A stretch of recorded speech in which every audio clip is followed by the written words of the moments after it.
नमस्कार बंधुरा सुष्मिता रान्नाघरे सबाइके स्वागत जानिए शुरू करছি आजकेर रेसिपि। आज के आमी तोमादेर साथे शेयर करब कचुपाता दिए चिंगड़ी माछ।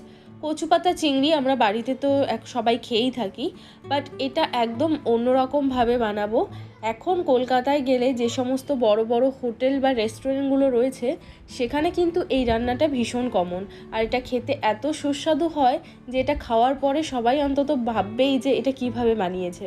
এটা এত টেস্টি, আর এটা বাড়িতে বানানোও কিন্তু খুবই সহজ। তো আমি একদম হোটেল বা রেস্টুরেন্টের মতো করেই কিন্তু বাড়িতে বানিয়েছি, আর যেটা খেতে অসাধারণ হয়েছে। তাহলে চলো আর কথা না বাড়িয়ে চটপট দেখে নেওয়া যাক এই কচুপাতা চিংড়ির রেসিপিটা। তো কচুপাতা চিংড়ি বানানোর জন্য আমি এখানে দেখো একটা কড়াইয়ের মধ্যে দিয়ে দিচ্ছি বেশ খানিকটা জল। প্রথমে আমরা কচুর শাকগুলোকে সেদ্ধ করে নেব। এবার এর মধ্যে দিয়ে দিচ্ছি 1 চামচ মতো লবণ।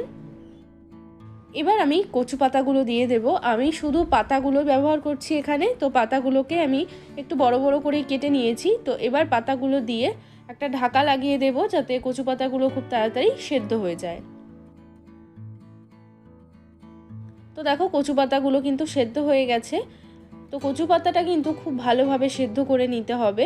এবার যেটা করব সেটা হচ্ছে এই জলটা রয়েছে, এই জলটা ছেঁকে ফেলে দিতে হবে।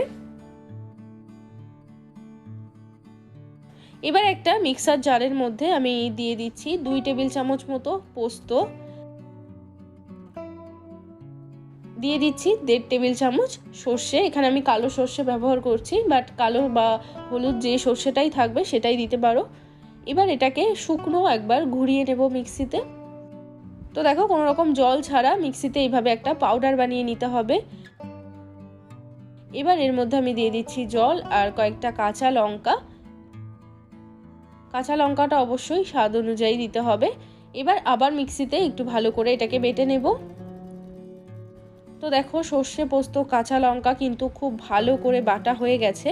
এবার এটাকে আমি একটা বাটির মধ্যে ঢেলে নিচ্ছি, এবং মিক্সির বাটিতে অনেকটাই মশলা লেগে রয়েছে, এটাকেও একটুখানি ধুয়ে আমি এই বাটির মধ্যেই একসঙ্গে রেখে দিচ্ছি।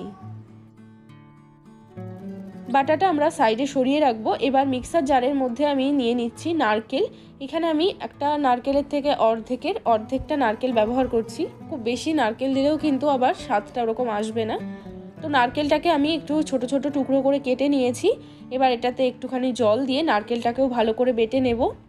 এই কাজটা কিন্তু তোমরা শিলনোড়াতেও করতে পারো যদি শিলনোড়া থাকে। তো দেখো এখানে আমার নারকেল বাটা এবং সর্ষে পোস্ত বাটা দুটো মশলাই কিন্তু রেডি হয়ে গেছে। এবার এখানে আমি নিয়ে নিয়েছি চিংড়ি মাছ। তো কয়েকটা চিংড়ি মাছ আমি ভালো করে খোসা টোসা ছাড়িয়ে নিয়েছি, আর ওপরে যে কালো অংশটা থাকে সেটাও ভেতর থেকে ফেলে দিয়েছি। চিংড়ি মাছগুলো এবার আমি একটু নুন আর হলুদ দিয়ে ভালো করে মাখিয়ে নেব।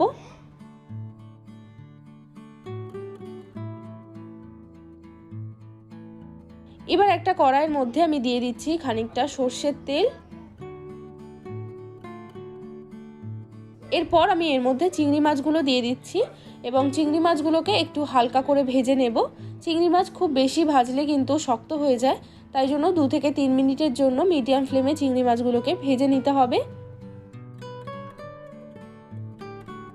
তো দেখো এখানে চিংড়ি মাছগুলো ভাজা হয়ে গেছে। এবার আমি সমস্ত চিংড়ি মাছ তেলের থেকে তুলে নিচ্ছি।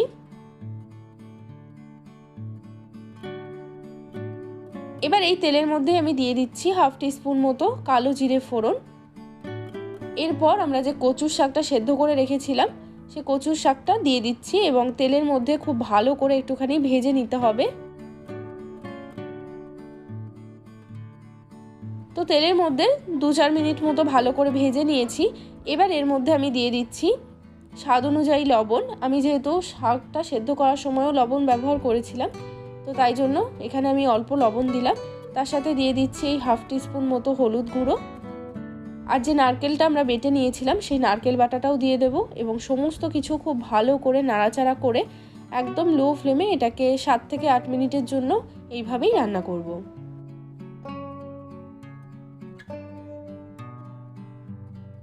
তো 7-8 মিনিট হয়ে গেছে। এদিকে আমাদের নারকেলটাও কিন্তু ভালো করে ভাজা হয়ে গেছে।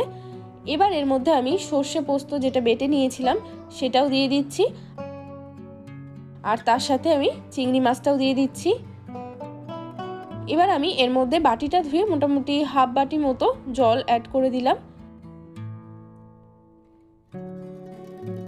এবার দিয়ে দিচ্ছি আমি 1 টিস্পুন মতো চিনি, আর দিয়ে দেব খানিকটা সর্ষের তেল। দিয়ে সমস্ত কিছু খুব ভালো করে নাড়াচাড়া করে ঢাকা দিয়ে একদম লো ফ্লেমে এটাকে 7-8 মিনিটের জন্য রেখে দেব। তো 7-8 মিনিট পর আমি ঢাকাটা খুলে নিচ্ছি। এবার এর মধ্যে আমি দিয়ে দেব ফ্রেশ ক্রিম। আমি এখানে ফ্রেশ ক্রিম ব্যবহার করছি, বাট ফ্রেশ ক্রিম যদি না থাকে তাহলে দুধের সরও কিন্তু ফেটিয়ে দিতে পারো, বাট এর পরিমাণটা একটু বেশি দিতে হবে, তাই জন্য আমি ফ্রেশ ক্রিমই ব্যবহার করলাম। এতেই কিন্তু টেস্টটা দারুণ আসে। তো ফ্রেশ ক্রিমটা অবশ্যই দেবে, তাহলেই কিন্তু একদম রেস্টুরেন্টের মতো স্বাদটা আসবে। তো ফ্রেশ ক্রিম দিয়ে খুব ভালো করে এটাকে নাড়াচাড়া করে মিশিয়ে নেব। এখন দেখো কচুর শাকটা কিন্তু অনেকটাই নরম আছে, তো এটা একটু ড্রাই করে নেওয়া পর্যন্ত ভালো করে নাড়াচাড়া করে নেব।